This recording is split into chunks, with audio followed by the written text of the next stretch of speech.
欢迎收看江苏卫视《非诚勿扰》，有请主持人孟非。欢迎收看江苏卫视《非诚勿扰》，大家好，我是孟非，欢迎大家，欢迎你们到现场，欢迎黄澜老师、陈明老师，有请今晚24位美丽的单身女生。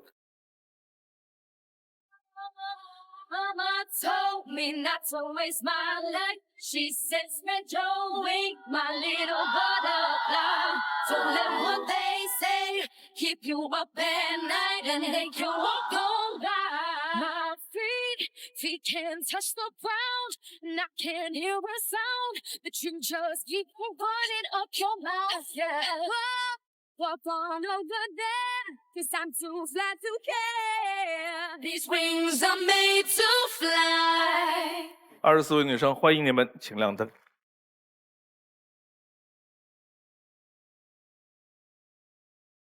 开始今天的节目，有请1号男嘉宾。Can you feel it? Can you feel it? Some rock says, can you feel it? Some rock says, can you feel it? Some rock says, can you feel it? 孟非老师好，二位老师好，大家好。我叫赵子帅，今年29岁，来自天津。来选你的心动女生。男嘉宾在选择心动女生的同时，系统已经为他匹配出了智推女生。当他进入权力反转的时候，我们将公布智推女生参与恋爱选择。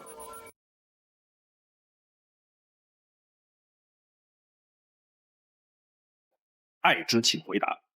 你的第一个问题是？我希望能和对方完成一本漫画集。你是画画的？对，我原来是学美术的，但是这几年因为工作忙，就是这个手上的功夫就撂下来了。然后希望能和对方一起重拾这个漫画。23号。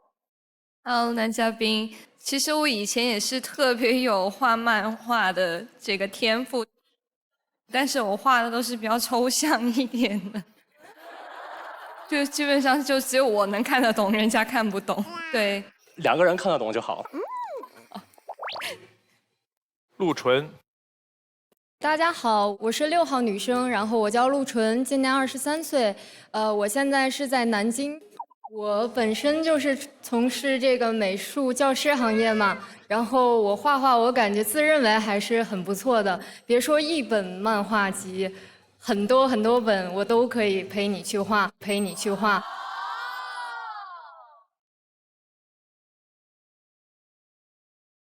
然后你说你现在的画画功底不是落下了，我可以给你补。谢谢谢谢，有机会我们画一套。哇。你的第二个问题是？我不希望对方嫌弃我每天刷牙次数太多。多少次？看吃多少餐。那人不都是3餐吗？对吧？刷3次。有的时候吃个夜宵啊，或者出去吃个下午茶呀，可能就4次5次。哦，只要嘴里边进了东西。对，你是餐前刷还是餐后？餐后。哦。那你是随身带牙刷牙膏吗？对对对。随时掏出个牙膏牙刷来，感觉就是随时随地都不回家睡觉的感觉。马宇哥。男嘉宾你好，我很好奇你是为什么会有这个习惯呢？就是比较爱清洁，有一点强迫症，有一点小洁癖。那你会要求对方跟你做到同样的一个程度吗？不会。如果说他喜欢这样，我会帮他，但是我不会强迫对方。帮他刷牙？帮他整理，比如说熨衣服。哦。那我想问，就是晚饭以后已经刷完牙了，睡觉前还要再刷牙吗？睡觉之前要刷的。哦。如果条件不允许你刷这么多次，你会有什么症状没有？有点难受。会表现成不舒服，哼哼唧唧，就感觉差点什么。我估计这哥们儿1/3的工资买牙膏了，是吧？去洗牙，去买护理品。来看片子。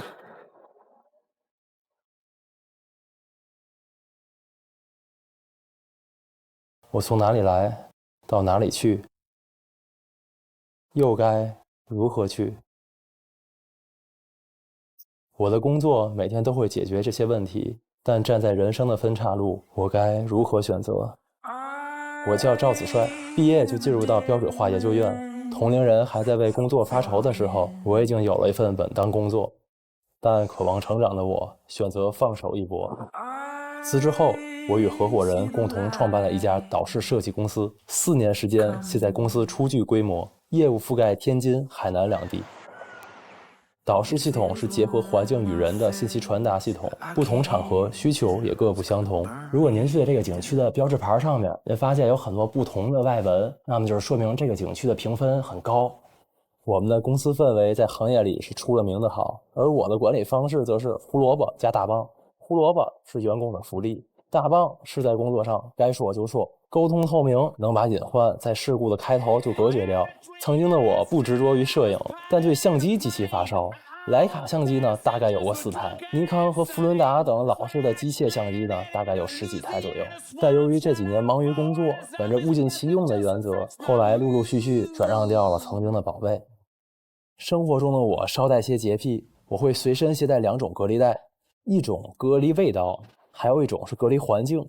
至于车上不仅有袋子，还有裙子。我随车准备的白围裙，主要还是方便自己还有朋友在车上吃东西。每次用完，我都会清洗干净，再放回车里。因为现在车上咱就1个围裙，所以不能允许2个人同时在车上吃东西。但也请未来的另一半放心，我会准备你的专属围裙。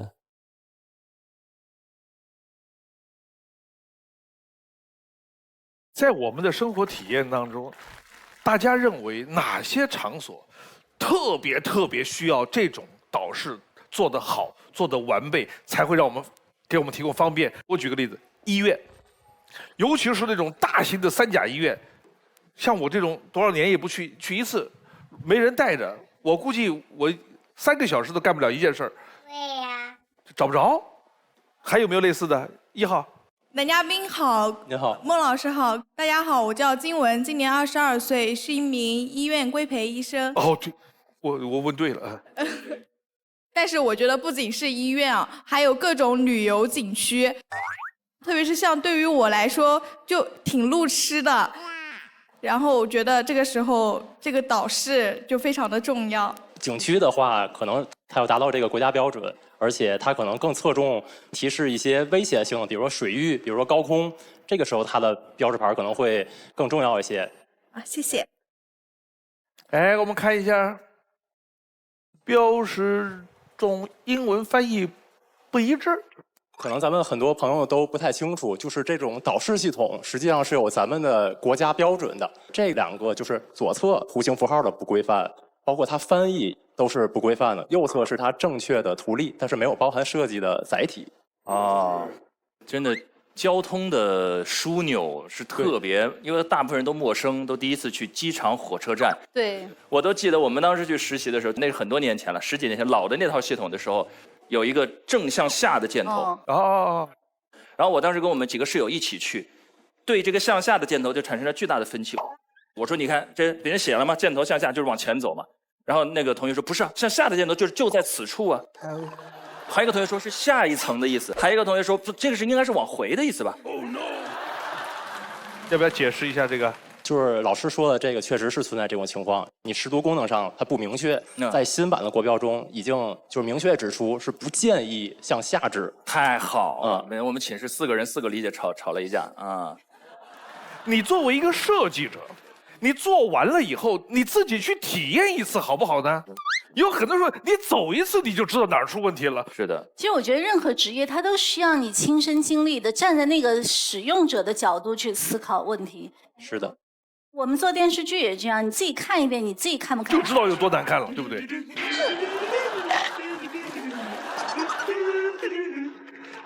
差不多了，你听完了这么多吐槽，是不是觉得你们这个行业责任重大？是的。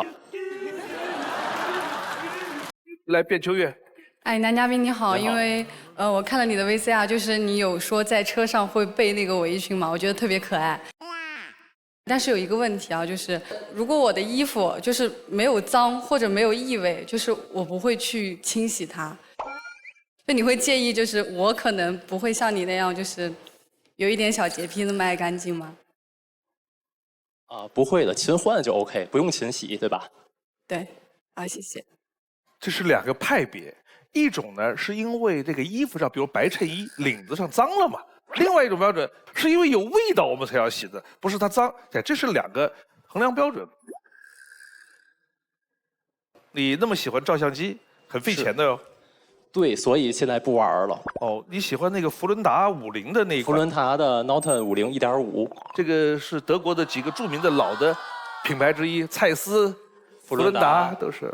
那现在是都卖了吗？现在其实就是转给朋友了，因为我觉得工作很忙，用不上，我觉得这东西就很浪费。而且，基本就差不多了吧。他的意思是玩到一定的高度之后呢，该有的都有了，就差不多了，就会变成抚摸党。对，没错，抚摸党。哎，我觉得你们2个聊得来哎，而且专业度很高啊。对，能聊3小时，我觉得。爱好，这是属于小爱好。不看下一条片子。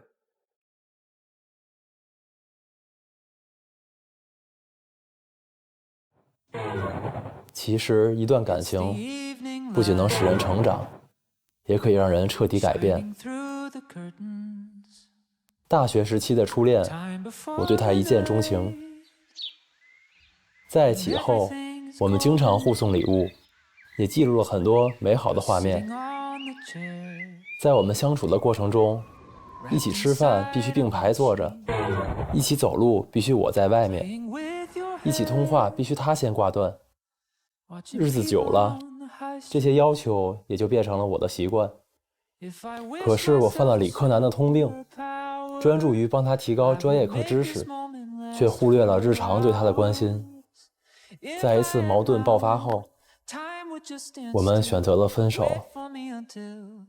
之后我把以往互送的礼物都还给了他，在一起的合影也都全部删除。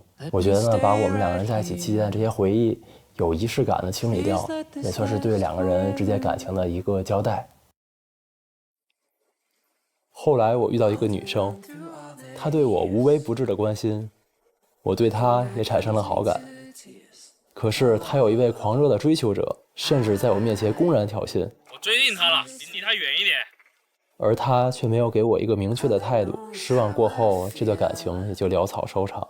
而这也让我决心做出改变。他把我视为对手，我心中是很不爽的。情绪稳定之后，还是觉得有些地方是我自己做的不够好。我前后变化特别大，从发型到身材，从交谈到穿搭，不断的在改变自己的路上努力。关于未来的他，我希望我们3观契合，来一场以结婚为终点的恋爱之旅。为了遇见你，我已准备了很久，我相信你离我不远。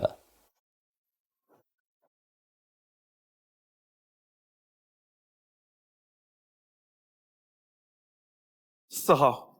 男嘉宾你好，刚才在 VCR 中你有提到哈，就把那个你前女友的东西都删掉了，但是我觉得这个习惯的话，我不太认可。你删掉了，那是不是生命中的那些美好就不在了呢？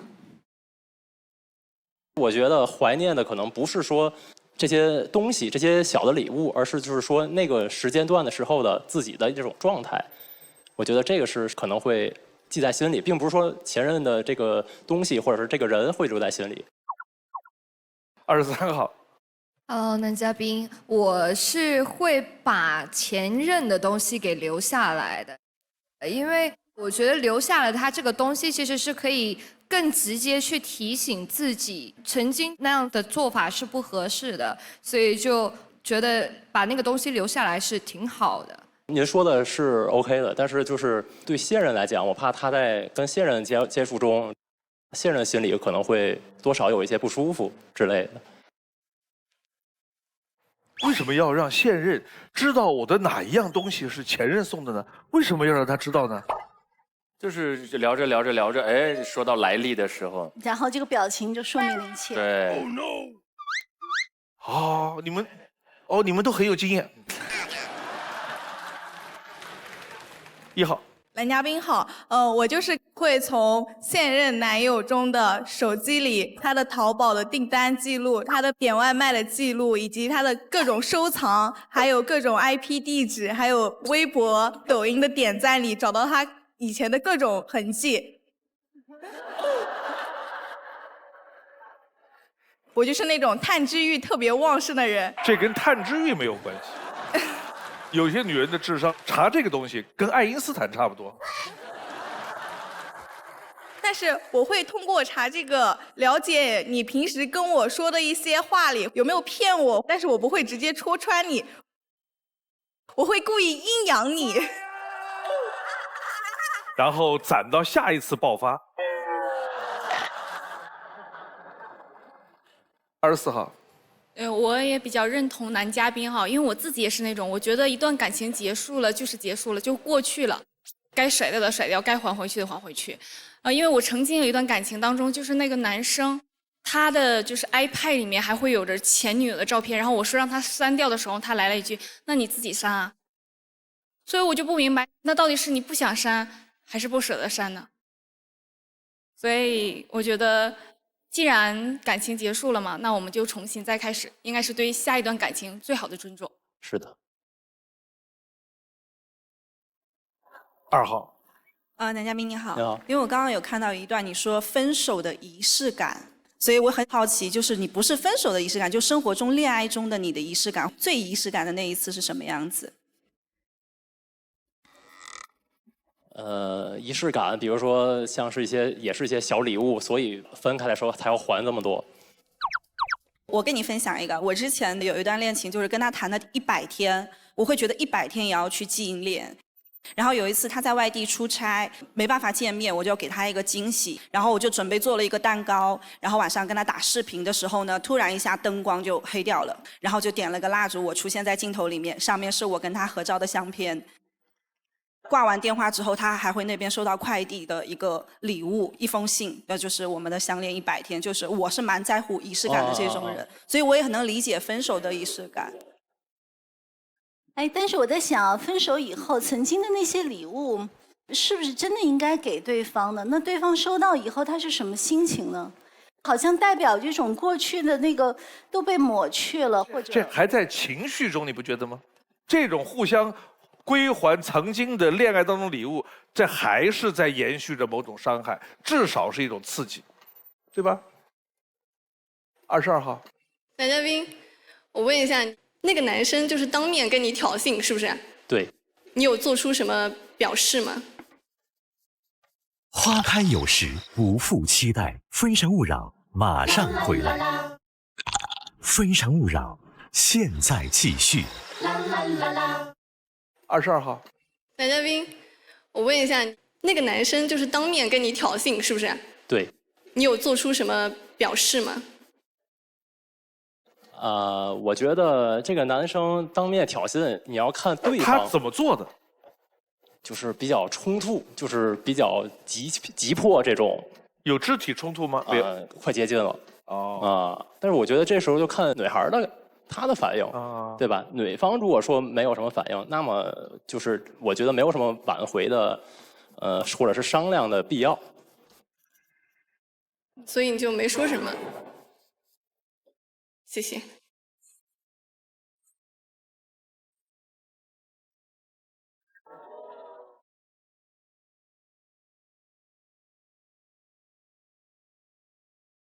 我理解男嘉宾的意思，就是不管对手怎么样，关键是你的态度。哎，对，对，就是说，如果你欣赏一个男人素质比较低，但是狂热的追求，说明你很嗨那种被需要的感觉，而恰恰是在跟男嘉宾的这段关系中，他可能感觉到那个温度不够高。男嘉宾说过，我是一个理科男，所以我不是那么会嘴巴上会哄女生啊，我不太会表达那么多你喜欢的那个样子。所以，如果这个男生本身有自卑感，觉得我们俩的关系当中好像我不能给你那么多别人，尤其一个狂热的人给你的那种，那我就不跟你玩了，我不惜得这个与你们为伍了。默默扣分，然后转身离去。最后一个问题，4号。哦，男嘉宾，刚才你有提到哈，就是那个女孩子有其他男孩子追她，然后你就放弃了。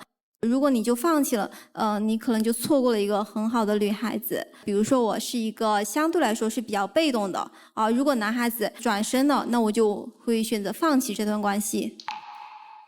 当时的环境应该是女孩就是比较更偏向于对方吧。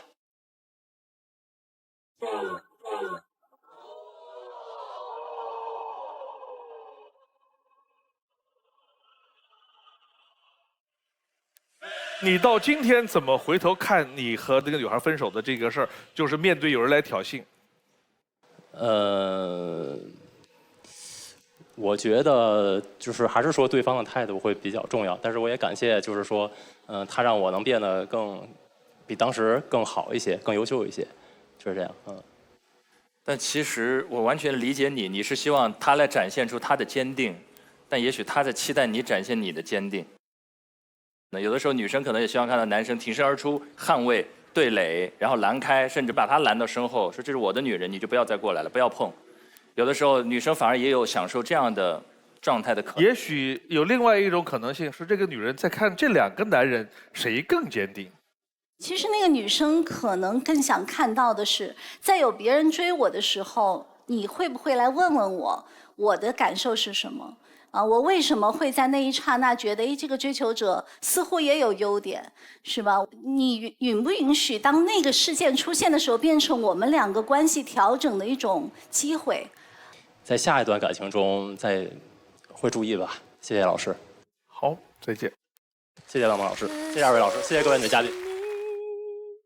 陪我到最后，曾一起走，却走失那路口。感谢那是你。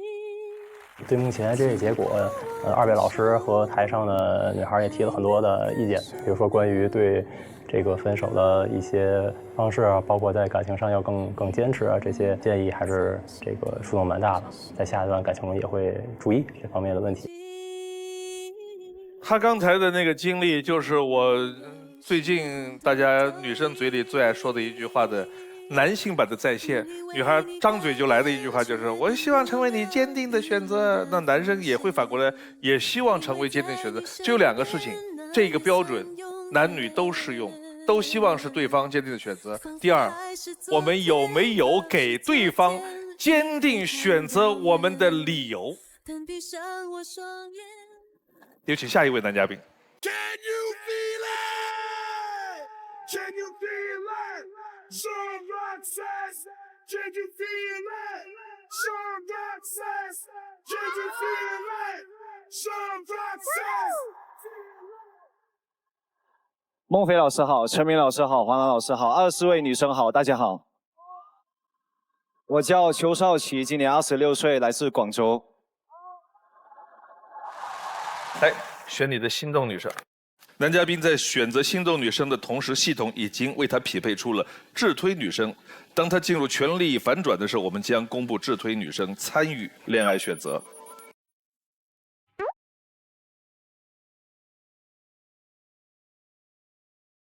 爱之请回答。你的第一个问题是？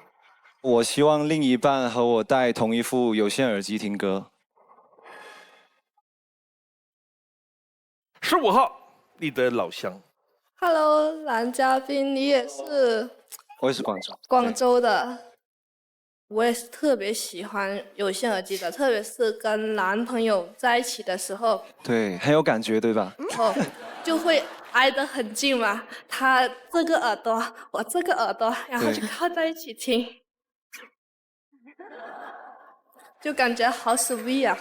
对对，就是因为我平时嘛，我出门的话，如果不戴耳机的话，就感觉没什么安全感。我也是比较喜欢听歌的。然后呢，为什么会有这个情节在呢？就是因为那时候我们初中嘛，都很喜欢带那个 MP3 听歌嘛。这个 MP3 里面放一些英语听力，然后顺便放一些歌，就能顺理成章去听歌嘛。他们俩再往下说就开始过日子了。方子怡，大家好，我是9号女生方子怡，然后来自苏州，今年27岁，目前在经营一家设计工作室，是一个外表小白兔的大狮子。然后我想问一下男嘉宾，觉得用蓝牙耳机听歌，就是2个人啊，跟用有线耳机听歌有什么不一样的感受吗？就蓝牙耳机的话，就感觉2个人的距离会拉远了很多。而有线耳机的话，为什么我会这么有这个情节在呢？就是因为当时《不能说的秘密》，它里面的角色叫叶湘伦嘛，还有一个叫陆小雨。然后呢，就是他们在唱片机里面，叶湘伦把他自己的耳机，把自己喜欢的歌听到一半之后，再给他的陆小雨听，然后那个就瞬间触动到我的心灵，我就感觉这好像是我想要的那种爱情原来的样子。那你之前有跟其他女生有过关于有线耳机的？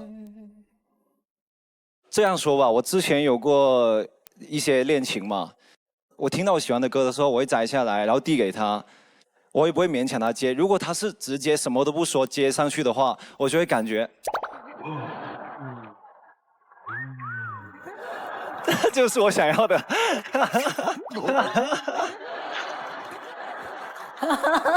沉浸在氛围中。那所以你前面女朋友都拒绝了吗？没有拒绝吧，就是他会问我，你干嘛？哦，你希望那个很开心的接过来的那个。对，我希望就是自然而然接过来听了，也不会问我干嘛。你的第2个问题是？我不希望另一半总是让我提醒他第2天该干什么。马宇哥，那个男嘉宾你好，你所谓的不喜欢让另一半提醒他第2天该干什么，是总是还是偶尔也可以？对，就重要的东西，当然我会比较努力去把它记住它，因为这些东西毕竟他也不能去忘掉吧，是不是？当然一些小事情的话，就不要让我总是记，因为我也比较健忘，我怕我忘了耽误他的事。那你能记得住，就是每一个节日还有什么各种各样奇奇怪怪？我比较喜欢这种仪式感。哇哦！来看第1条片子。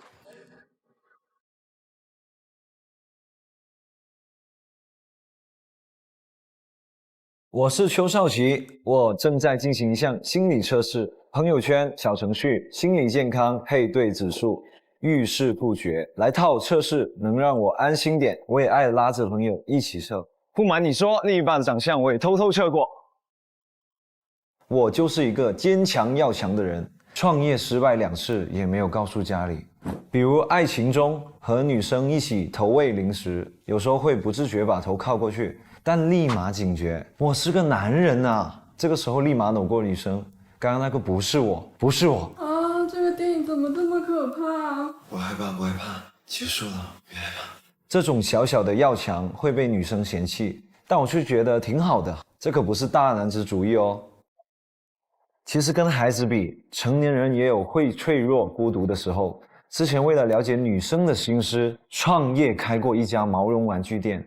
从最开始觉得幼稚，到后来发现他们确实和赛车、变形金刚啊这种不同，能带来更长时间的陪伴和治愈。来我店里买玩具的其实有很多成年人，甚至很多男生都会买给自己。我很能理解他们，不同的玩具能陪我做不同的事。2米高的粉红豹抱着睡觉，皮卡丘陪我出门。我也希望跟我在一起的女孩不用伪装坚强，我就是你的大毛绒玩具。空闲的时候，我还喜欢跑步、打篮球。最近我做了套 MBTI 人格测试，你呢？愿意和我测一测我们之间的默契吗？喜欢毛绒玩具的女生举手看看呢？一半，6号。我就是对那种新奇的、可爱的小东西，我自己就是也很爱收藏。然后我还爱收集一些零食，就是我可能不会去吃，但是我会去买。你收藏那些零食都是小时候一些零食吗？对也不是，就是见到包好玩的装好看的啊，怎么样的？以了前解上学的时候，妈妈不舍得给我买的，现在自己工作了，有钱了自己买的那样子。马宇哥，男嘉宾你好，就是我看到你有很喜欢做各种各样的测试，对你指的是哪一种呢？就是那个 MBTI 人格测试。其实我之前也有做过，你有听过 INTP 吗？哦，有听过。他这种人格其实据说是比较冷静的一种，其实我觉得应该还有另一面吧，因为我有一个从来没有别人知道的小秘密，就是当我一个人在家的时候，早上起床我都会哼哼唧唧几声，才会赖着慢慢起来。旁边没有人那个时候是吧？对对对，一旦有人我就撞就正常撞了了，对对对。你这种情况，我觉得应该在不经意间让别人看到，你就抓住他内心了。男孩子就喜欢这种感觉，真的。才不要，才不要！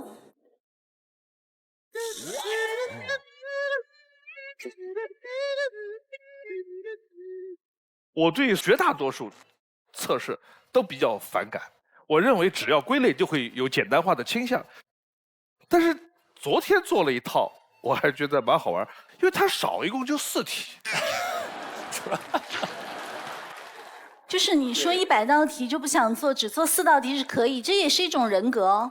懒惰加愚蠢。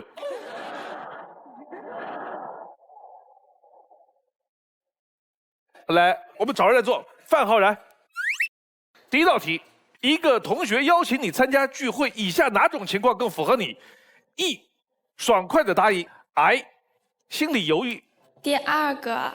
第二个呀。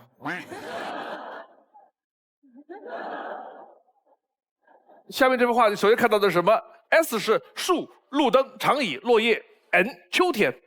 树呀。好 ，S。第3道题，假如你是篮球队队长，你要选一名年度篮球先生，有2个候选人 T 和 F， 你倾向于选哪一个 ？T 他是一个明星队员，虽然他还是一个低年级学生，但是他为球队赢得了许多分数，并使得全队获得年度奖金，所有人都认可他的实力。哦。F 虽然不是最佳球手，但是他付出了超出常人的努力去练球，而且 F 是高年级的，他因为家境贫困，高中毕业之后没有钱继续念大学，这次可能是他唯一一次获得这样荣誉的机会，奖金还会有机会继续读书。T 和 F 你选哪一个 ？T。第4题，有件重要的事情需要在某个期限内完成，你会如何处理 ？G， 做好规划，把事情完成步骤安排清楚，尽快完成它。P 不着急，有空了去做就是，只要截止时间前做好就 OK 了。G 还是 P？G。G。你是物流师人格。你有测过这个玩意儿吗？我测过，我是 INFJ 提倡型人格。提倡型人格，一个提倡性人格和物流师在一起会怎么样？提倡物流嘛，卢一凡，男嘉宾你好，你很喜欢做那些测试。对。那如果有那种感情测试，说你和你女朋友不太合适的话，你会去信吗？我会去测一下，然后看一下他能给我什么样的回答。然后其实我也是属于一种比较就相信自己的，他只是给我一个建议而已。因为我有一个前男友，然后当时我有个很好的男闺蜜，我们就一起测着玩来着。但是当时显示的是我和这个男闺蜜的匹配度更高一些。当时的那个男友就因为这个事情跟我吵架了，就是。这个我觉得是男生的话，多多少少都会有点尴尬吧。你跟他更匹配一点。我们总是喜欢在一个抽屉里去获得归类之后的安全感，因为我们老担心我的人格只有我这一种，会让人特别不踏实。而且归类就把事情弄简单了，你是这一类，我是啊，我们是一类。简单了之后，甚至男女朋友合不合适都用这个指标来判断。抽屉从来不指导人生，感受才反映你的人生。所以永远是对自己的内心和感受负责，然后就要研究自己感受细节的变化，而不是用那个抽屉的标准。你就记住，永远记住，他是跟着你走的，千万不要你去贴他的标准，那方向就错了。是的，是的，我也这样觉得。就他最多是给你一个建议吧，你就不要完全是相信他，你的人生还是你自己选择的。来看下一条。因为家里管得严，我很晚才开始恋爱，对爱情的憧憬让我有过10段的恋爱经历。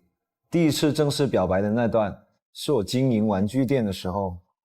那一次过年回家同学聚会认识了他，暧昧持续了2个星期，我终于忍不住告白了。其实我有个很重要的事情想和你说一下，经过这几年相处，我觉得我挺喜欢你的。其实我也不，你不用着急给我答案，我给你3天时间，你回到家想清楚再回答我吧。其实我也觉得从暧昧期到确定关系越快越好，但我是真的很喜欢他，所以我也希望他冷静下来之后再做决定，而不是表白那种上头的情况下立刻回应。只是后来我经济上出了问题，家里也出了些事儿，因为不想让喜欢的人跟着自己吃苦，所以我还是说了分手。分手之前，他给我寄了一套情侣装，因为我们刚在一起的时候，我提议说穿情侣装，他没有回应。这时候我收到了，情侣装里面还放一张卡片，写着是不是因为你店铺出了点问题才不理我？你需要钱的话，我可以借给你。虽然他愿意陪我熬过去，但我心里还是有点要强，也没再考虑。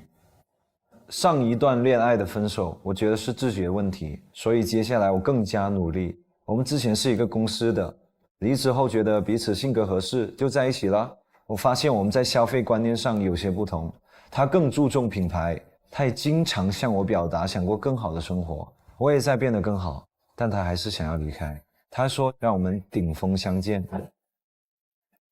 真的要走吗？等你变得更优秀一点，如果到时候我们还单身的话，我们再在一起也不迟。啊，你说什么？那时候的我相信了，可过了一段时间，发现他连去哪都是骗我的。2个人没有多说什么，就分开了。经历了这么多段感情，现在的我希望找一个恋爱经验少一点的女生，希望你能保持对爱情的懵懂冲动。生活的琐碎我一个人来扛，爱情的美好你留在心上。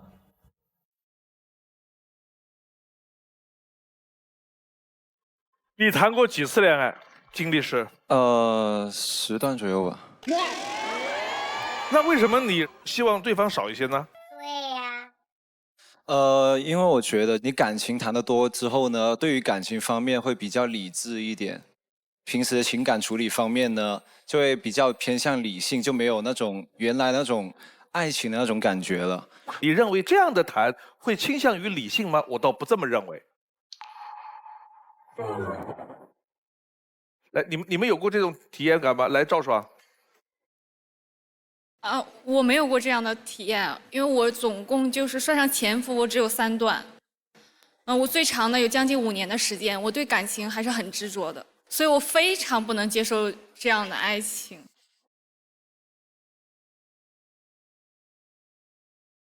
最后，刘登的2号。我希望你以后可以就是慎重的去对待一段感情，这样子的话，你会让你的每一段恋爱都变得更精致。所以那个时候你就会觉得，原来我恋爱丰富其实对另一半是更好的一种方法。对，谢谢。没错，我觉得你说的挺有道理的。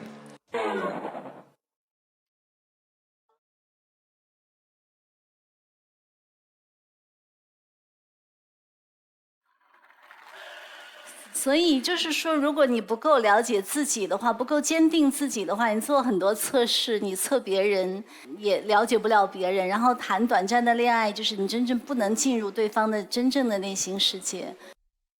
所以还是要去承认自己。其实我觉得，你说过一个高压的家庭长大的小孩总是想逞强，其实承认弱小也没有什么不好的。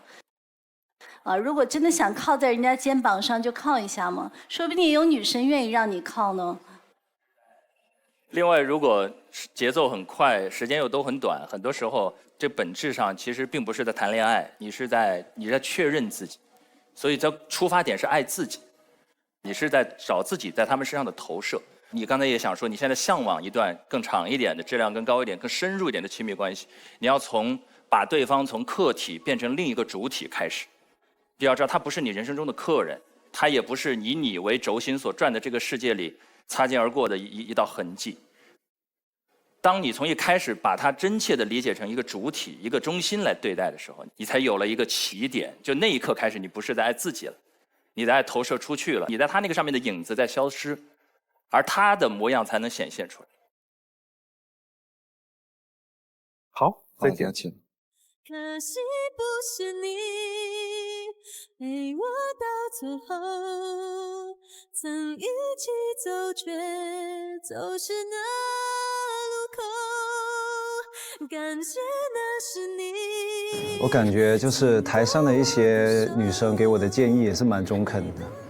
我觉得今天来到这里收获的话，对我情感方面的选择会比较明确一点。接下来谈恋爱的话，我觉得我会更愿意去聆听我女生方面的一些意见，日常生活分享啊，不仅分享幸福生活，还要分享一些平时的一些什么小打小闹、一些小矛盾啊。我觉得双方的话要更加去好好沟通一下。有请下一位男嘉宾。Can you feel it? Some rock says, can you feel it? Some rock says, can you feel it? Some rock says, can you feel it? 3位老师好，24位女嘉宾以及台下的各位观众，大家晚上好。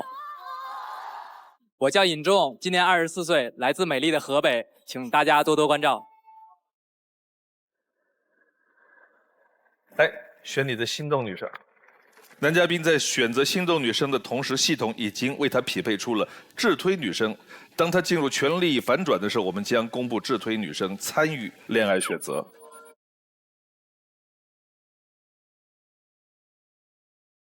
爱之请回答。你的第一个问题是：我希望他能喜欢我给他写信。就是我觉得现在这个表达感情的速度太快了。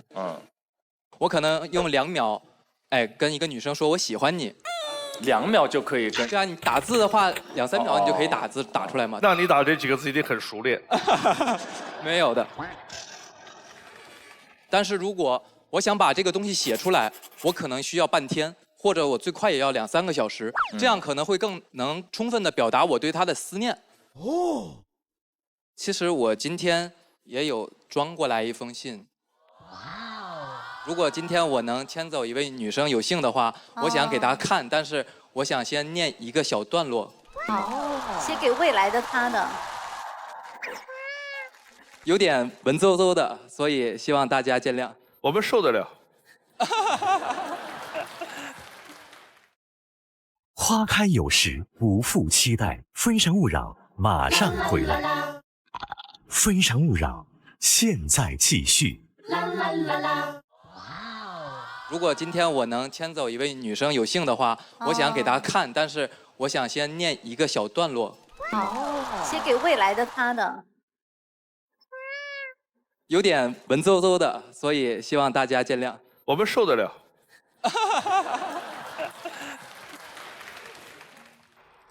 我不知会以什么样的姿态遇上你，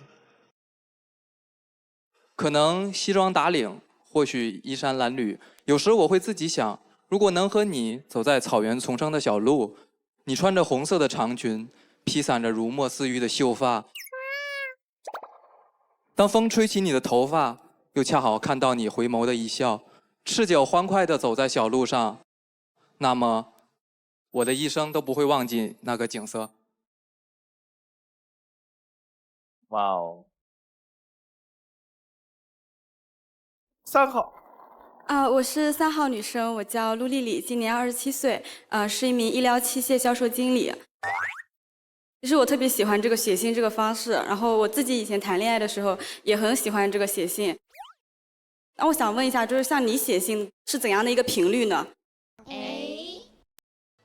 这个东西可能要看我们分开的时间多长。如果说每天都在一起的话，我可能写信的频率会低一点。但是如果在心里认为我已经很久没见你了，我可能就会情感会写出来，然后选择邮给他。就看他心里憋了多少词儿啊！对对对。哎，如果憋的实在太多了，他就得写一封。哎，好，第二个问题是。我不希望他讨厌我每晚写小作文。你看吧，写完信写小作文，你的一生都在写作是吧？并不是，就是我平时会喜欢看书，然后记笔记。哦。然后我觉得，哎，这个心得我很喜欢，我就想分享给他，然后我可能会打出来的字会多一点。我觉得很浪漫啊，很浪漫，特别像是校园笔记哦，就真的是大学上课的时候记的这种。对，黑色的字是书上的，然后红色的字是我自己的理解。马宇哥，男嘉宾你好，我看到你的这些小习惯，然后突然想起我之前跟前任有过一小段异地的感情，然后的话我也会有写这种类似你这样的小东西吧。现在可以简单的给你们听一下吧。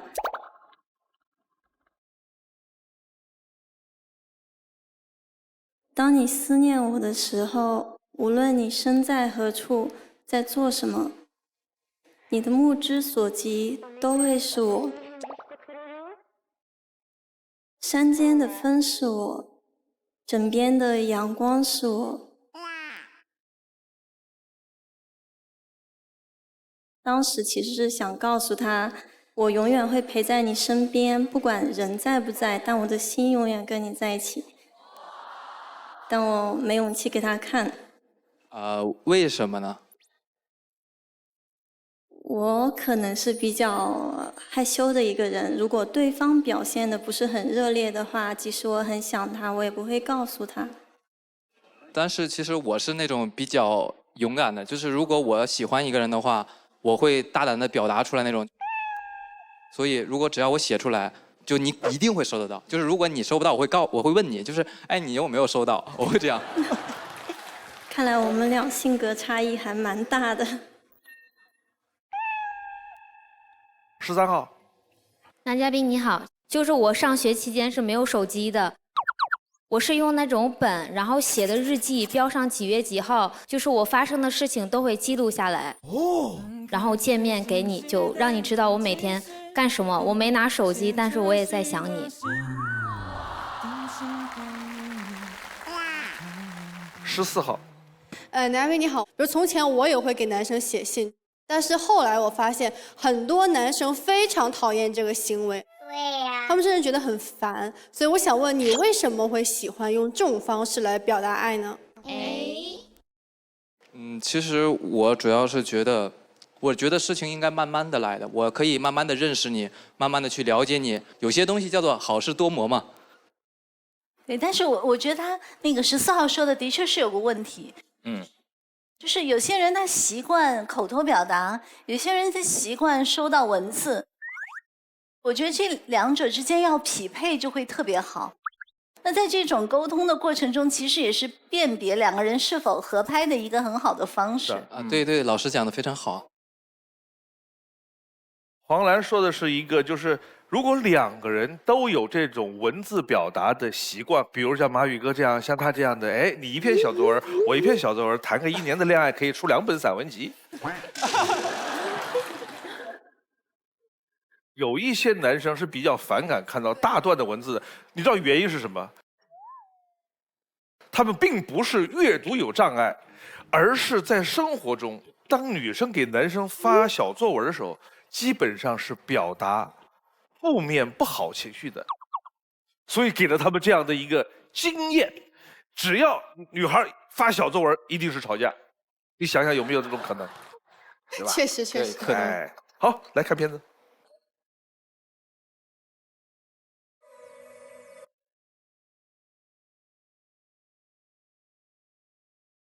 小野，今天演出去？得嘞，老爷，待会儿就去。我叫尹仲，15岁开始学习舞蹈，18岁考入舞蹈学校，获得过桃李杯河北赛区金奖，参加过央视国家宝藏舞蹈的录制。现在24岁，是一名专业的舞者。去年我也和朋友合开了一家舞蹈培训班，深知台上10分钟，台下10年功。我一直对学生严格要求。歌舞团是我的另一个家，这里大家与其说是同事，更像是一群志同道合的朋友。别唠了，别唠了，都到齐没？没到的举手。报告团长，我没到。牛皮，牛皮！开车，开车。这里的天气真的挺不错的，如果有机会的话，应该再来也是最好，是吧，兄弟？兄弟，咱们是不是少上来一个人啊？我的是。向着那梦中的地方去。我喜欢歌舞团的日常，热闹不孤独。舞蹈我不懂，看老爷呲你一个。从小就跟姥爷下象棋，直到现在每天都会下几局，基本3、7分。当然是我3，可能在同龄人里边我算还可以，但是和姥爷那个年龄下还是不行。别人可能会更喜欢喝酒蹦迪，但是其实我是有一点理解不了，可能我觉得下象棋写书法更有趣一点。如果说一个人性格比较细腻，比较带有锋芒，他写出来的东西可能会更细更尖。一个人如果够仁厚够宽广，他写出来的东西可能会更圆润更厚重一点。未来想跟女朋友一起学瘦金体，5米5的字帖都准备好了，就等你了。我再讲你一句，你棋艺不见长，好久没下了吧？忙什么去了？疫情期间去参加报名了志愿者工作，都是街坊邻里的，工作开展的其实很顺利，当时还给我颁发了一个志愿者证书。经常会遇到找我聊天的阿姨。小伙子今年几岁了？现在有女朋友吗？没有。没有啊，那正好，我家有个闺女。是吗？能不能加个微信？是真的被他们可爱到，我怕又要被唠叨了，所以我来非诚勿扰找对象来了。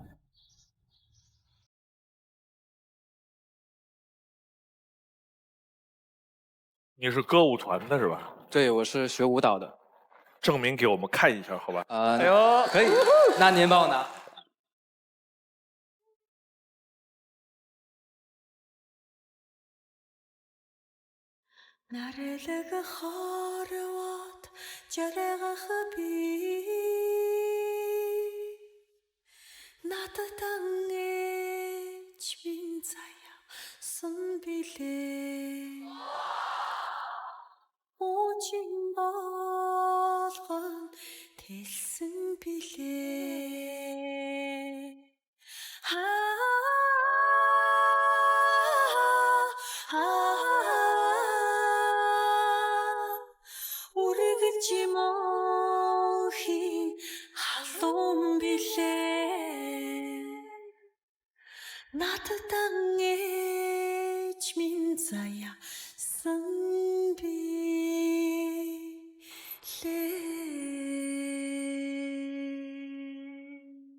17号。哦，我看男嘉宾简直就是看翻版的自己。从男嘉宾从事的工作和我是一样的。还有看 VCR 嘛，他是疫情防控做了志愿者，然后我也是，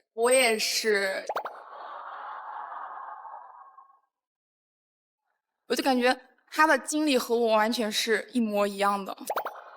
能感同身受，包括舞蹈生最重要的是把情感放在舞蹈中啊，我能看出来，你是有一定经历的。我这个原创的作品叫《额吉》，在蒙语里面是母亲的意思。当时我的母亲在北京工作，我有一个表弟和一个表姐，就觉得为什么他们的妈妈全都在身边，我的妈妈却在北京工作。可能从小对母亲有一些更向往吧，因为可能缺这个东西，所以这个作品就是怀念我的母亲的。还有，我想问一点，男生建议姐弟恋吗？因为我周围好多这样的男生，基本上都会找一比自己大一点的，想照顾自己一点的。我可能是那种我会在现实生活中照顾他多一点，但是可能我需要他去补充一下，就是做到事事有回应就可以了，剩下的我可以去完全包容他，去照顾他。徐美云，男嘉宾你好，我是徐美云。看到你跳舞很好，其实呢，我从小的时候也开始学跳舞，然后大学期间吧，我的就膝盖髌骨错位过2次，然后医生也是建议我不要再跳舞，所以呢，也想问问你在学舞这么长的时间里，有没有过一些伤痛？有过，就是我是学中国古典舞、民族民间的，就是它会有技术技巧嘛。然后就出现过一次受伤，当我蹲下来的时候，我只能蹲到这里，因为我左腿的跟腱太短。当时医院的大夫就吓唬我说：“如果尹正你再去学这个，那你这条腿就保不住了。”我当时其实挺慌的，但是我认准一个东西的话，我会去一直的去追求。然后大伙都不太认同你，但是什么东西它都不是一定会有结果的。但是如果你不去做，那肯定没有结果。这男嘉宾好像做事情很投入哈，他对跳舞的时候都带着感情。你看他写的那封信也是充满着期待。是的。1号。男嘉宾你好，在我所认识的一些朋友当中，他们更多的还都是以娱乐、消遣和工作为主。你说在我们这个年纪，心里面就是要给自己沉淀一下，你是不是心理年龄要比你的实际年龄更加成熟呢？就是我觉得我喜欢书法和象棋，但是如果你叫我去唱歌、吃饭、撸串的话，我也会的。就是这是一个小方面的乐趣，就是还是一个充满活力的年轻人。可以可以，谢谢。看下一条片子。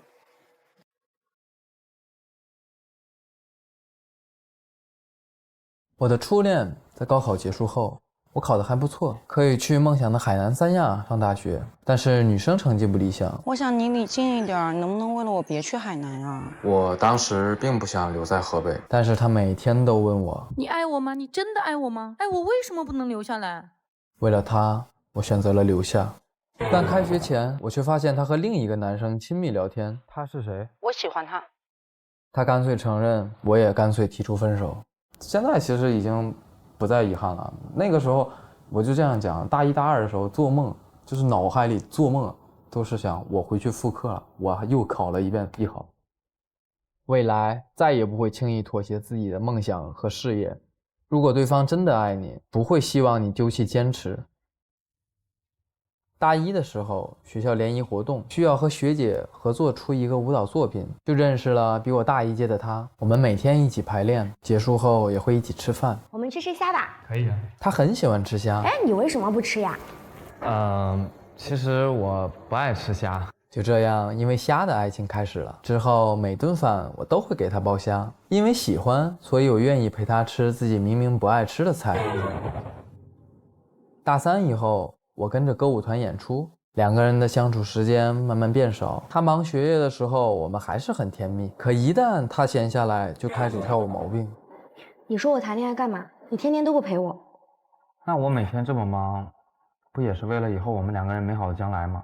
就像这顿饭，我总得先把钱赚出来才行吧。如果你也像我一样忙的话，可能我们2个人就不会吵架了吧。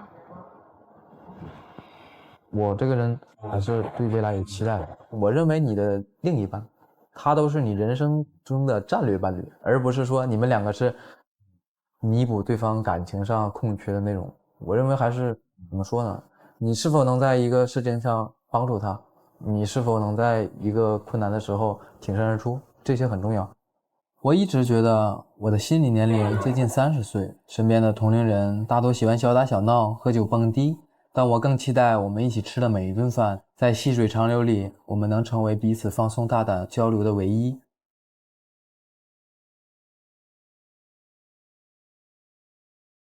17号，就我想问一下男嘉宾，我也非常的忙，你也非常的忙，那怎么才能维护好这一段感情呢？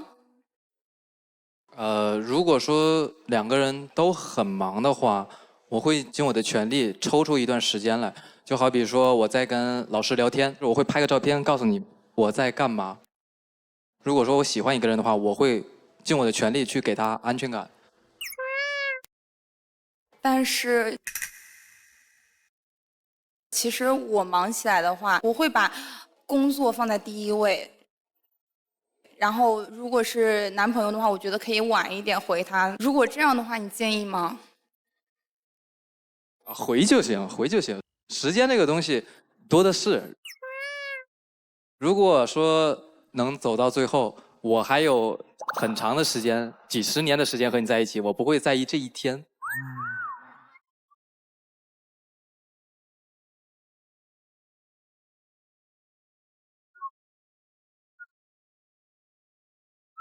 2号。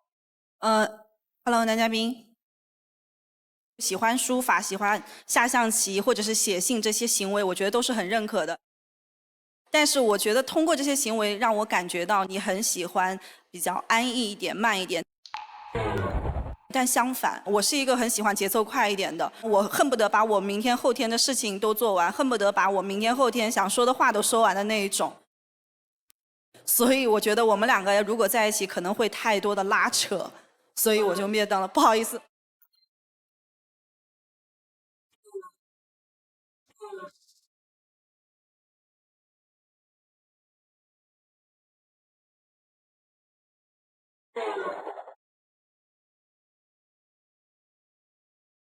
不好意思，怪我，怎么回事？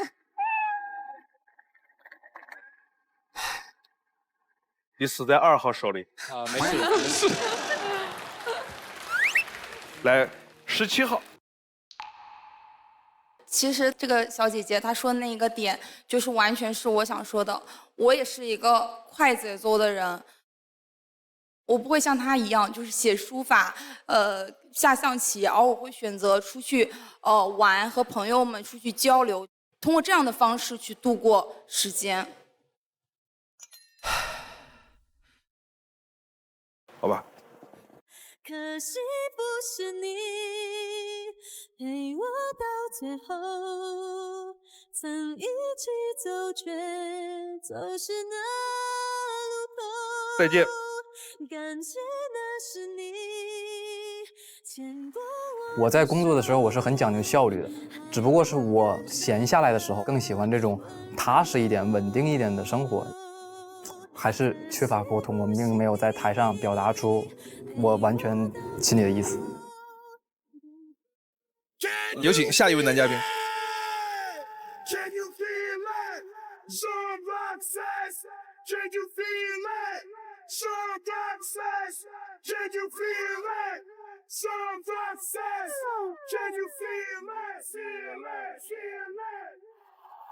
3位老师好，24位女嘉宾好，大家好，我叫费振华，来自安徽合肥，今年22岁。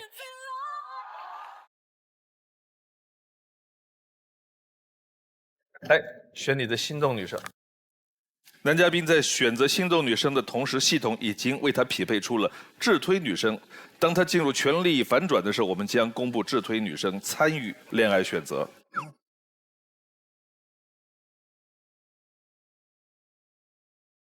爱之请回答。第一个问题是，我希望对方每年能陪我一起拍一组全家福。哇！因为我从小就特别遗憾，你知道吗？就是没有拍一组全家福，所以特别想和对方每年都拍，包括就有了小孩子，对不对？就我们老的时候看拿出来看，就特别有意义的一件事吧，我觉得。你这张脸每周拍一次都可以。卞秋阳。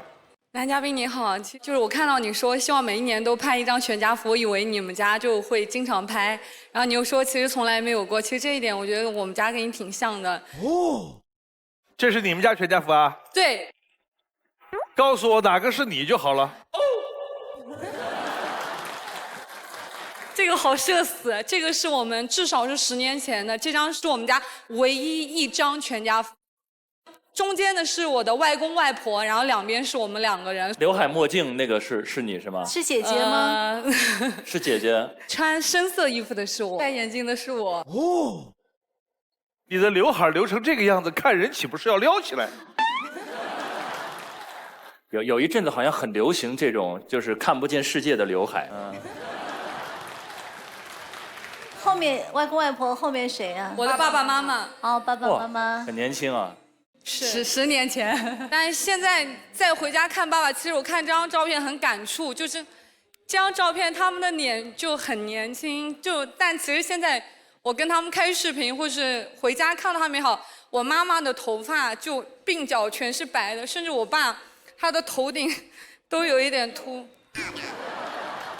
所以说也可能是因为我11年就出来上学，就一直没有在父母的身边，可能1年就回家1、2次，就一直没有这样的一个机会去跟他们去拍这样的一张全家福，所以以后真的每1年会回去跟他们去做一件这样的事情。对对，就是也是梦想中想要的全家福，就是这样。方子怡，你好，这里我想问一下男嘉宾，就是为什么有这样一个心愿，但是一直没有去实现？因为我是单亲家庭的孩子，我8岁的时候，我父母就离异了，就不在一块了，所以就从小的时候就很遗憾没有拍。那你以后拍全家福的时候，是跟你爸一块拍，还是跟你妈那边一块拍？还是找上来都一起？我可能会找着他们一起，是这样子。那还挺好的。我谈恋爱了，爸妈一块来拍一张。对。你的第2个问题。我不希望对方说话只说一半。花开有时，不负期待。非诚勿扰，马上回来。非诚勿扰，现在继续。你的第2个问题。我不希望对方说话只说一半。就比如我有一个朋友，他每次就是跟我说，就说：“哎，费正华，我告诉你一件事儿。”我说：“什么事儿？”他说：“这个秘密我就告诉你一个人。”我说：“这一个人，那我得听一下，是不是？”然后他说：“诶，那就是算了吧，不说了吧。”怎么就特别的难受，知道吧？就很生气。类似的事儿，你们还有谁能比如一下？1号。我的闺蜜她经常会在11、12点就快要睡觉的那个时候，突然喊一遍我的名字，然后显示出那种欲言又止的样子，然后最后来一句：“哎，我睡觉了。”然后呢，我就感觉有什么事情，但是呢，她又再也不回我的信息了。然后大晚上我一个人在床上左翻过来右翻过去，我就一直在琢磨，然后我就一晚上没怎么睡着。后来知道答案了吗？他是起来叫你上厕所。陈意涵。男嘉宾你好，我以前有一个闺蜜啊，她就是谈恋爱的时候会跟我分享，然后她每次都说，哎，我跟你说个事，我最近又接触了一个男生，然后我这人好奇心就又挺八卦的，我就说，哎，什么情况？她说想一会儿，算了吧，等我稍微再稳定一点再跟你说吧，我就，哎，就很无语。说明什么呢？他跟谁都没有稳定过。有这种表达习惯，可能有几个指向，一方面是他比较自我中心的。他换位能力比较差，所以他没有意识到这个钩子在你心中会勾很久，心头剜肉的那个感觉。还有一类，他是很享受，他很享受你百爪挠心的状态，他是带有一种，有兄弟之间经常这样，会带一点就想耍一下你。就我的感受来说，我认为有这样的一种可能性，这样说话的这些人，他的脑子跟不上嘴。什么意思呢？哎，我跟你说个事儿，但是当我说了一半的时候，脑子跟上来之后，哦，这话不合适吧？哦，他脑子慢了点，嘴快，心直口快。哎，所以碰到这样的事情，你们要原谅他，原谅这些脑子比较慢的人。我一直都很原谅他们。哎，好，你是个善良的宝宝。好，我看片子。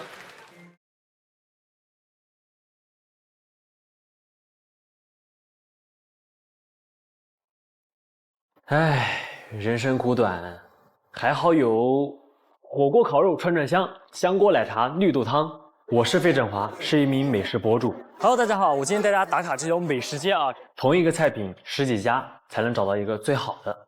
我从不吃2种食材，山米钻的和水里游的，但有一道河鲜我特别钟爱，那就是臭鳜鱼。它的鱼腥被臭香味完全压制，肉质紧实，香气袭人，来一口让人无法自拔。别看我讲起吃的能说会道，可是我见到女生啊就犯难了。这有什么难的？女生嘛，多夸夸就是了。我的确是夸了，但是我只会用好看来形容。你今天真好看，你的裙子真好看，你今天的妆真好看。他们好像也没有很开心。你要夸的具体一点，你要更真诚一点嘛。我觉得你今天画的眼影挺好看的。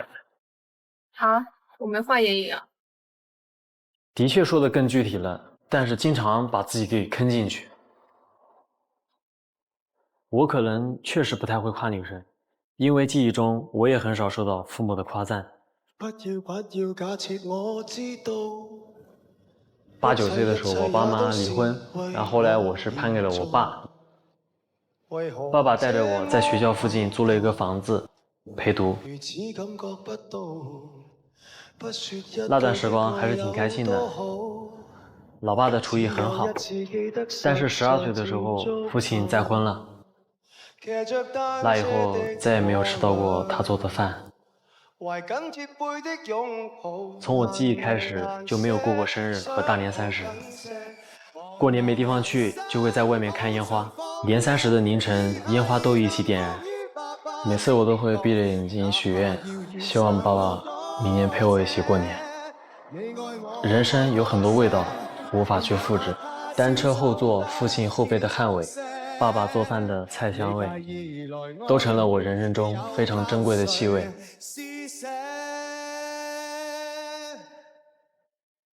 现在我长大到能独自承受的年纪，生活中的困难早已无法将我打倒。未来的我会越发坚定，能张开双臂拥抱我爱的人。期待着你出现在我的未来里。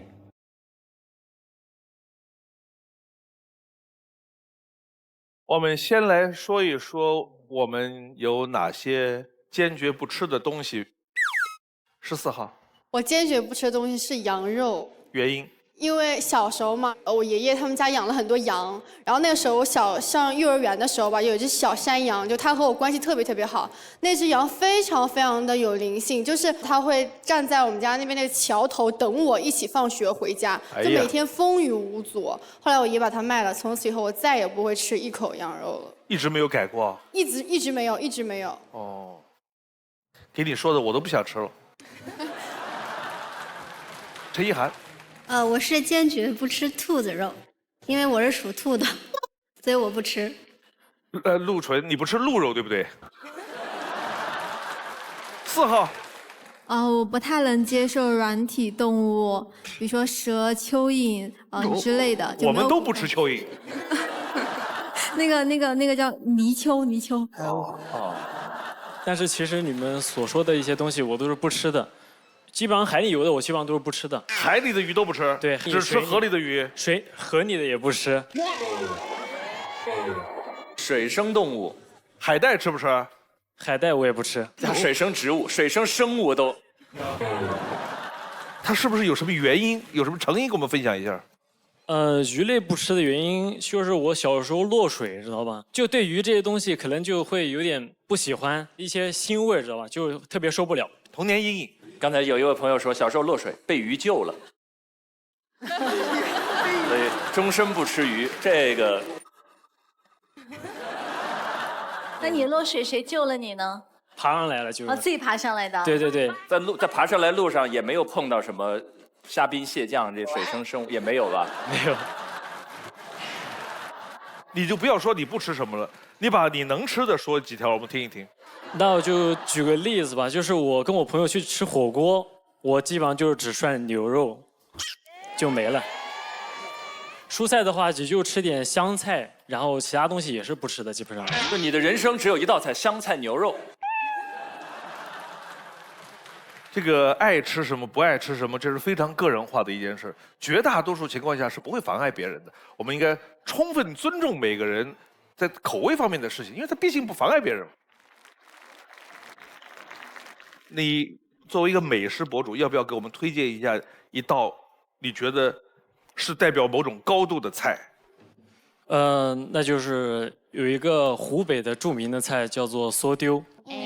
梭丢，那这是湖北的女婿。湖北的女婿有，确实有。恩施土家族一带会比较多，用方言叫锁丢。它的食材是用什么做的呀？在小溪边捡一些鹅卵石这些东西。对的。但现在大家看到的，除了蔬菜，除了绿色和红色以外的，几乎所有的部分都是石头，就是真石头、鹅卵石，然后就嗦那个石头上的味儿，然后嗦完了就丢了，就真丢。这个菜叫外卖杀手，因为它重，就是一盘叫了外卖之后，那个提手看着就提着就走，哎呀，就把腰就闪了，就。章子怡。我想问一下，如果以后你跟你的女朋友出去吃饭，假设我是你女朋友啊，我要吃大肠，我要吃羊肉，那2个人出去吃饭，可能一共就点3个菜，怎么办呢？没有关系啊，其实就是我会根据对方想吃什么，他愿意吃什么，我也可以陪着他，知道吗？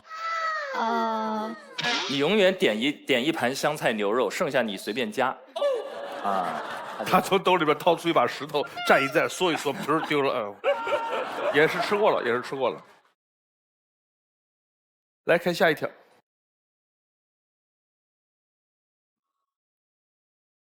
美食易得，爱情却不易得。我和他是在火锅店认识的，他和朋友玩游戏输了，跑过来找我要联系方式。之后约我去看恐怖电影，我还在强装镇定的时候，没想到他却被吓坏了。一把抓住我的肩膀，我当时也有点懵，也没有拒绝，就这样我们在一起了。后来我才知道，他喜欢看的并不是恐怖片，而是爱情电影。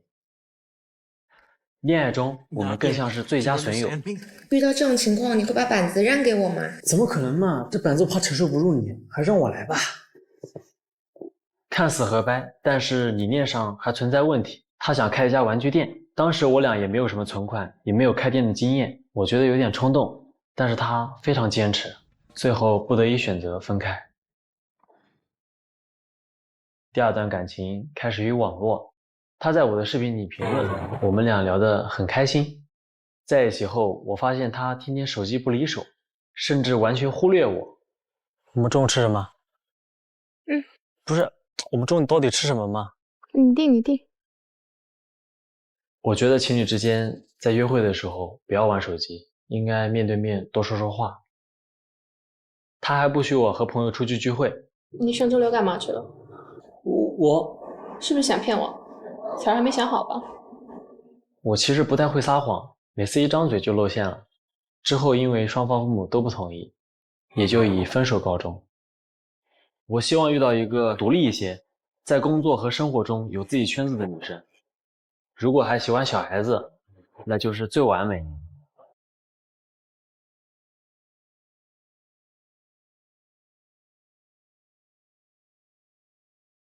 刚才里边有一句话给我了莫名的喜感，经常听到人说恋爱经历的时候，因为男方的父母不同意而没有在一起，因为女方的父母不同意而没有在一起，听上去还挺让人难过。他是因为双方的父母都不同意，我就有一种皆大欢喜的感觉。我爸妈不喜欢你才一天小了，我爸妈也不喜欢你，是不是这样？对，是这样。不对，其实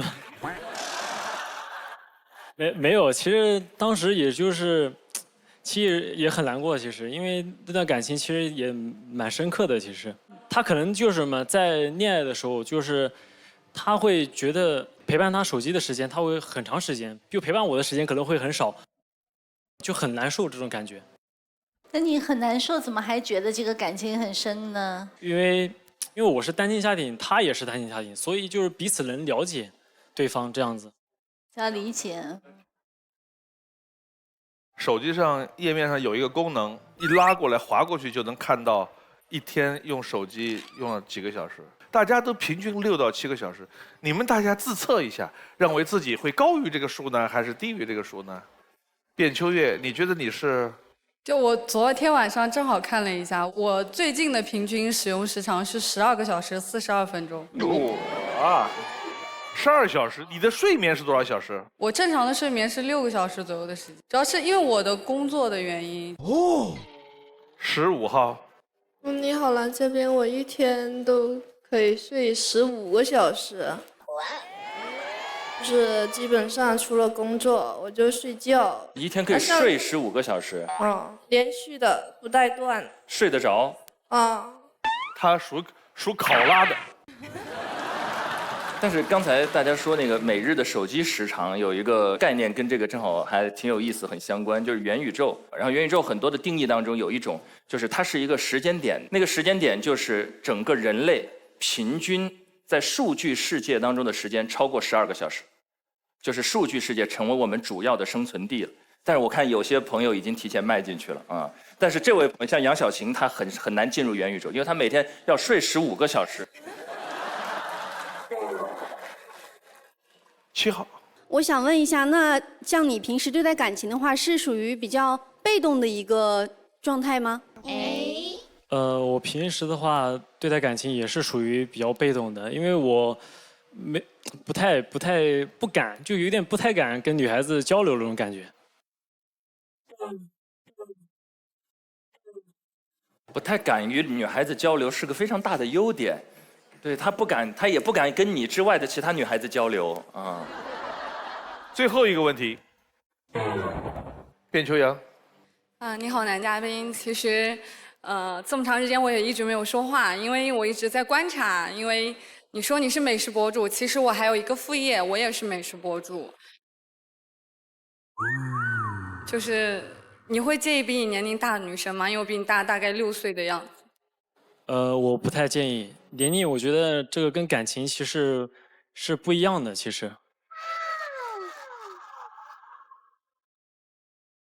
现在留灯的是3号、20号，有请3号、20号。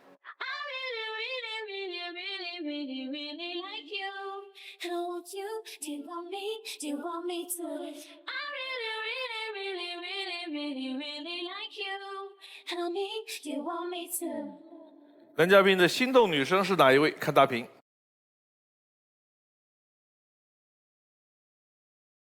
10号。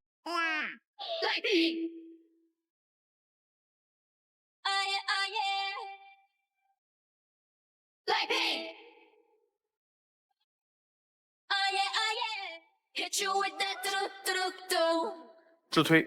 好的。哦，哇，已经在台上了啊。花开有时，不负期待。非诚勿扰，马上回来。非诚勿扰，现在继续。啦啦啦啦。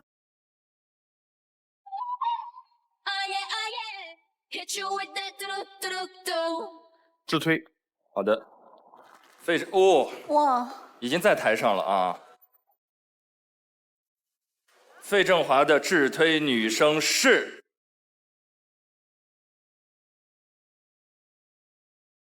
卞秋阳。哇，20号，厉害厉害厉害！男生性格随和大气，遇事波澜不惊，从容淡定，有很强的适应能力和解决问题的能力，在感情当中非常在意跟另一半的互动感。女生性格活泼健谈，单纯可爱，有比较强的上进心，感情当中看重跟另一半在精神层次上的契合，两个人都属于非常随和好相处的人，会是比较登对的一对儿，供两位参考。来看3个女生的基本资料。卞秋阳，我的追求斜杠生活真实的我，你挑一个。我的追求吧。1，追求生活中的仪式感、小浪漫，希望两人在一起的时光里能成为更好的人。范浩然，憧憬的恋爱，美食女孩，泪流成河。美食女孩会成为你的搭档，感觉啊。Hello， 大家好，我是一个非常爱吃好吃的，而且会做超多美食的女孩。这个是沙拉，这个是三文鱼。我喜欢吃西式早餐，因为一早上不喜欢吃油腻的。如果我们在一起的话，我会每天做你喜欢吃的早餐。陆丽丽1君子贤，2三星标准，3这样的我。3星标准。喜欢性格阳光的男生，具有3星，对工作有上进心，对家庭有责任心，对老人有孝心。最后一个问题问3个女生。如果用一道菜名去形容我的话，是可以用哪一道菜？来，我觉得有点像那个上汤娃娃菜，不知道有没有吃过这个？长得像娃娃。没有，看上去比较清淡，但是就是口味还是挺丰富的，然后就会觉得很清新的一道菜。清新。觉得像生菜、白菜那种生吃的，然后绿色的蔬菜就是比较清淡，很简单。对。可能是潮汕牛肉火锅吧。哦。为什么？就能涮香菜，也能涮牛肉，然后我还能涮别的我爱吃的。卞秋阳的解释里面好像已经包容了男嘉宾喜欢吃的食物。对，这个很重要。但是他也提出了一点，就是他像那个火锅，但是这样的火锅呢，一般缺一把火，就看秋阳是不是阳光如火的这个效果了。最后时候到了，你要选中间这个姑娘，有可能被拒绝，你自己回去。另外2个女生，你可以带走一个。想清，你的决定是？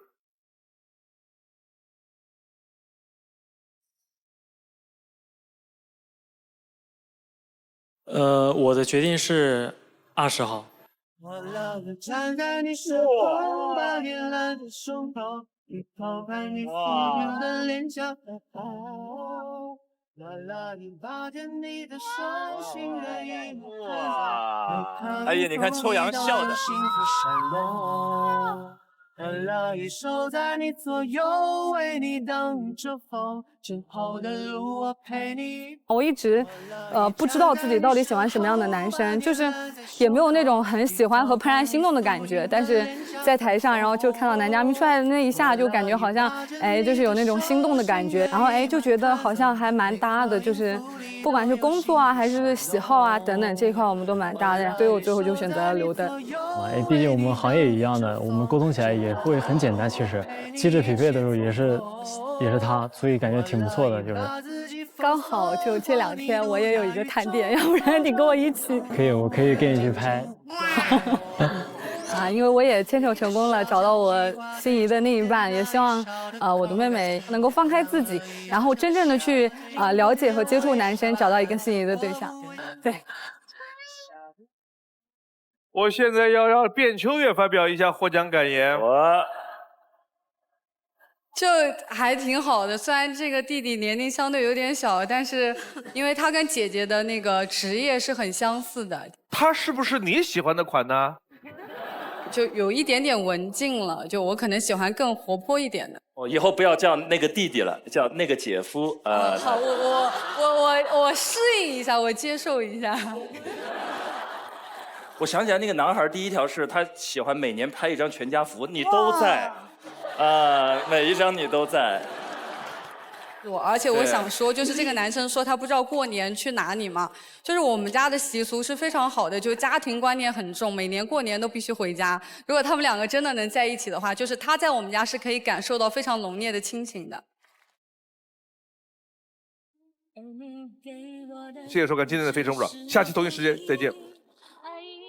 往前一步是幸福，退后一步是孤独，在原地不动是为了看得更明白，爱情不能不进不出。往前一步是幸福，退后一步是孤独，在纷纷扰扰之间，我明亮了双目，超能与我相爱的人一起到老。啦啦啦啦。